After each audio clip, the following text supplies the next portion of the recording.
আজ থেকে এই চেয়ারে তুমি বসবে, এই কোম্পানির সমস্ত কিছু তুমি দেখাশোনা করবে। এই চেয়ারে সত্যি তোমাকে খুব মানিয়েছে। তুমি কিন্তু এখন থেকে আবার কোটিপতি, তোমাকে আর কেউ অপমান করে কথা বলতে পারবে না। সাবির, আজকে থেকে তোমাকে একটা নতুন চাকরি করতে হবে। সরি স্যার, আমি আসলে আপনার কথাটা বুঝতে পারিনি। আমি তোমাকে সব বুঝিয়ে বলছি। সেই কোম্পানিতে তুমি চাকরি করবে, এই কোম্পানিটা আসলে কিন্তু আমার বন্ধু রাতুল আমার সাথে বেইমানি করে আমার কোম্পানিটা নিয়ে নিয়েছে, আমাকে পথে বসিয়ে দিয়েছে। এর প্রতিশোধ তো আমি নিবই। কিন্তু উনি কি পারবে? অবশ্যই পারবে। তোমাকে শুধু ছোট্ট কাজ করতে হবে। রাতুলের যত ইনফরমেশন সব আমাকে এনে দিবে। কখন কোথায় যাবে, কি খাবে, কি কি করতেছে, এভরি। কি সাবির পারবে তো? জি স্যার।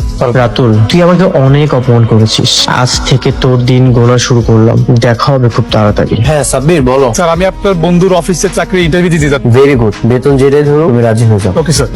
সাব্বিরকে তোমার বন্ধুর পেছনে লাগিয়ে দিলে? তুমি কি ভেবেছো আমার সাজানো গোছানো তৈরি করা সাম্রাজ্য ও নিয়ে নিবে? আর এটা আমি চোখের সামনে দেখ, মাত্র তো টেক কার্ডে চেয়েছি, হাতে এখনো ট্রাম্প কার্ডটা আছে। তুমি তো দেখি বেশ ভালো একটা কোম্পানিতে চাকরি করেছিলে, তো সেই কোম্পানি ছেড়ে আমার কাছে কেন আসতে চাচ্ছ? আমি শুনেছি আপনি অনেক ব্রিলিয়েন্ট একজন মানুষ। আপনার এখানে যারা কাজ করে তাদেরকে আপনি নিজের হাতে অনেক ভালো এবং কি দক্ষ করে তোলেন, তাই আমি আপনার সাথে কাজ করতে চাই। তোমার চাকরিটা না কোন আজকে থেকে তুমি আমার ম্যানেজার হিসেবে কাজ। আচ্ছা ঠিক আছে, এখন তাহলে তুমি বলো তোমার কত টাকা বেতন? আপনি যেটা ধার্য করবেন আমি সেটাই নেব। আমি কাজকে অনেক ভালোবাসি, কাজ নিয়ে থাকতে চাই। That's great.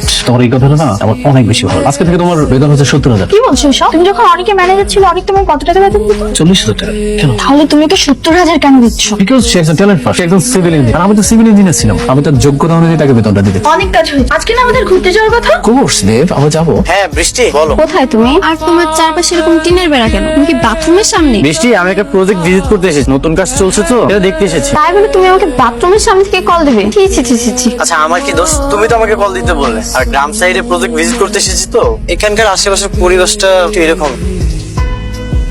আচ্ছা ঠিক আছে, কাজ শেষ করে তাড়াতাড়ি চলে আসবা। আজকে তো আসতে পারবো না, বললাম না গ্রাম সাইডে এসেছি, এটা অনেক দূরে। কাজটা শেষ করে তারপরে আমি আগামীকাল আসবো। কি? তুমি এখন আসতে পারবে না মানে? তোমার এখনই আসতে হবে, তাড়াতাড়ি আসো বাসায়। বললাম না আগামীকাল যাবো। আমি আসতে বলছি মানে এখনই আসতে হবে, তুমি তাড়াতাড়ি আসো। তুমি কালরা কথা কইতেছিল। কই? আমি তো কারোর সাথে কথা বলছিলাম না। আমি স্পষ্ট দেখছি তুমি ভিডিও কলে কালরা জানি কথা কইছ। না না, আমি ভিডিও কলে কারোর সাথে কথা বলছিলাম না। আমি তো সেলফি তুলছিলাম। সেলফি তুলতেছিলা? তুমি সেলফি তুলছো না ভিডিও কলে কথা কইছো? আমি কিন্তু দেখছি। ওহ, বসের সাথে কথা বলা শেষ করে সেলফি ক্যামেরা আমাকে দেখছিলাম। তোমার এমন চাকরি আমার পছন্দ হইতাছে না। তুমি আজকে আমার লগে থাকবে। দাও মোবাইলটা, দাও বলেছি, দাও।